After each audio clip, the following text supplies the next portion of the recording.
Hello दोस्तों, जय श्री राम। सबको मेरी जय माता दी। दोस्तों, आज हम बताने जा रहे हैं एक राजा और एक रानी की कहानी। राजा के 4 लड़के थे। 4 में से 3 की शादी हो गई थी, एक लड़के की शादी नहीं हुई थी। तो सब लोग जो भाभी रहती है ना, वो सब लोग मजाक करती हैं और बोलती हैं, अरे लाला शादी कर लो। तो लाला देवर क्या बोलता है कि मैं अभी शादी नहीं करूँगा। लेकिन रानी लोग को, भाभी लोग को क्या लगता था, ये शादी नहीं कर रहा, बड़ा हो गया, ऐसा सोच रहे थे सब। तो एक भाभी बोलती है कि अरे लाला इसलिए शादी नहीं कर रहे क्योंकि वो बेला कली से शादी करेंगी।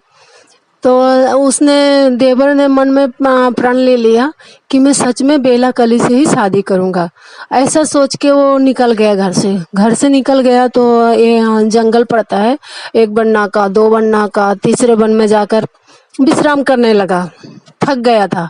तो एक बाग में बहुत सारे फूल खिले हुए थे।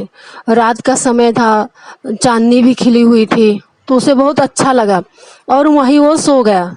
इसके बाद उसे हंसने की आवाज आई तो वो बेला कली से वो एक राजकुमारी निकली और वो राजकुमार को देखकर हंसने लगी। राजकुमार उठ के बैठा और देखा तो वो मोहित हो गया। तो उसने प्रण कर लिया कि मैं इसी से शादी करूंगा। तो उसने छुपके से देखा कि वो जाकर के वो उसी बेला कली के पेड़ में समा गई। तो ऐसे करते करते वो 1 दिन, 2 दिन, 3 दिन ऐसे वहीं पे वो रुक गया, घर में नहीं आया और हर दिन उसको देखता था छुपके। एक दिन जाकर हाथ पकड़ लिया और बोलता है कि मैं तुमसे विवाह करूंगा। वो बोलती है मैं और तुम कैसे विवाह कर सकते हो। तो बोलता है नहीं, मैं विवाह करूंगा। बोलती है ठीक है। दोनों जयमाला डालते हैं और वहां से वो घर लेकर आता है। तो एक रास्ते में एक कुआं पड़ता है। तो कुआं के पास इसे प्यास लगती है रानी को और पानी पीने चली जाती है। राजा सोचता है कि ठीक है, अच्छा है, पी लो पानी, यहीं पे है, मिल गया है पानी तो पी लो, ऐसा सोचता है। बाद में एक मतलब नहीं ये चमारिन रहती है और एक चमार, दोनों झगड़ा करते हुए सामने से चले आते हैं, एक दूसरे को झगड़ा करते चले आते हैं। इतने में चमारिन क्या करती है, जाती है कुआं में, देखती है तो रानी पानी भरती है। तो बोलती है नहीं नहीं, मैं भर के देती हूँ और धक्का दे देती है रानी को, कुएं में गिर जाती है। अब रानी तो कुएं में गिर गई और ये जो चमार था वो घर चला गया। इसने क्या किया कि वो राजा पहले तो चमार को धमकी दिया कि मैं गिर के मर जाऊंगी कुआं में। तो चमार छोड़ के चला गया। तो इसके मन में क्या सूझा, क्यों ना इस रानी को धक्का दे दूं और मैं ही रानी बन जाऊं, क्योंकि राजकुमार कौन अभी देखने वाला है कि ये रानी है कि चमारिन है, घूंघट तो उठाने वाला नहीं है। ऐसा सोच के वो घूंघट में होकर उसके राजकुमारी के कपड़े पहने और निकल गई, साथ में आ गई। तब साथ में आ गई तो राजा बड़ा खुश था राजकुमार की, चलो मैं बेला कली से शादी करके लाया। और भाभियों को बोलता है, आपने बोला था ना कि बेला कली से शादी करेंगे लाला, तो देखो तुम्हारा देवर बेला कली से ही शादी कर लिया। बड़ा खुश था। अब वो चमारिन अंदर आती है और बढ़िया अच्छा उराव से मतलब रहती है, कैसा देखती है, बड़ा हवेली घर, सुख है, अच्छा खाने पीने को मिला, बढ़िया अच्छे खुशी से बिताती है। 2-3 दिन बीतता है। इसके बाद वो राजा वो कुआं के पास से निकलता है। तो कुआं का जो फूल रहता है, तो राजा भी पानी पीने के लिए जाता है। तो कुआं में वो रानी फूल बन जाती है। तो फूल उसको आकर्षित करता है। तो कुआं में उतर के उस फूल को इंदारा से निकाल लेता है राजा और घर में लाता है तो रख देता है, अच्छा दिखता है ना, तो सोप बना के रख देता है। तो वो फूल से आवाज आती है, कानी बसूरन राज करे, राजा की जान रानी रहे। तो जब ऐसे बात बोली तो 3-4 बार बोली, कानी बसूरन राज करे, राजा की जान रानी रहे। ऐसे बोल बोल के वो चिढ़ा रहा था, फूल से चिढ़ा रही थी। तो बसोरन चिढ़ती थी उस फूल से, गई तो फूल पछीती जाकर फेंक आई घर के पीछे।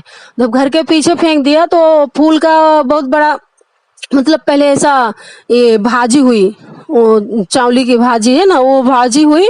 और वो भाजी होने के बाद तब देखा, राजकुमार ने देखा ऊपर से हवेली से, तो भाजी बहुत अच्छी दिखी। तो बोलते हैं आज यही भाजी खाना है, यही भाजी बनाओ।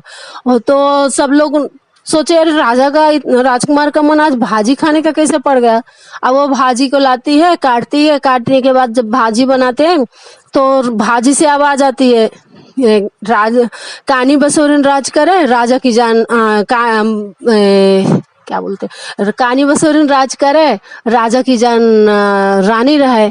तो भाजी से भी ऐसे आवाज आ रही थी।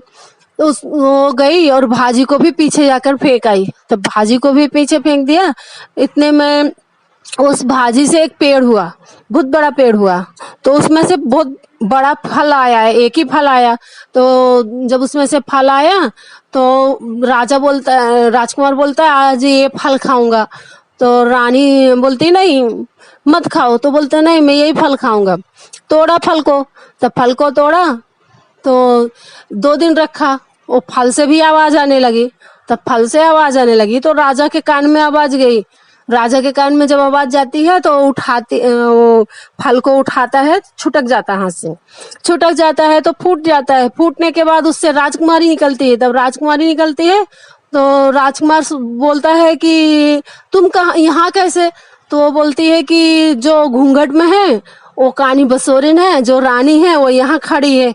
राजा बड़ा अचरज में पड़ जाता है, मैं तो अपने साथ में ही लेकर आया, फिर ये बसोरिन कैसे हो गई, कानी कैसे हो गई। तो उसका घूंघट उठाया और देखा तो सच में बसोरिन थी। फिर वो बसोरिन ही अपने मतलब सच्चाई अपनी बोलती है और बोलती है कि मुझे माफ कर दो, मुझसे गलती हो गई, मैं सुख ये आराम देखकर और यहाँ रहना चाहती थी, इसलिए मैंने छुपा लिया, ऐसा ऐसा किया। तो बोलते हैं नहीं अभी तुमको फांसी हो गई। तो और बाद में रानी क्षमा कर देती है उसे, फांसी बोलती मत दो क्योंकि इसकी गलती नहीं है, इसके घर की गलती है, क्योंकि ये गरीबी में पली बड़ी है। तो इसको क्या लगा कि महल में जाके देखूं कैसा क्या है, तो इसका मतलब माफ कर दो और फांसी मत दो। और वो राजा रानी हुए और उसे माफ भी कर दिया। तो बुरे लोगों को भी 1-2 बार तो क्षमा कर ही देना चाहिए। जय सीताराम।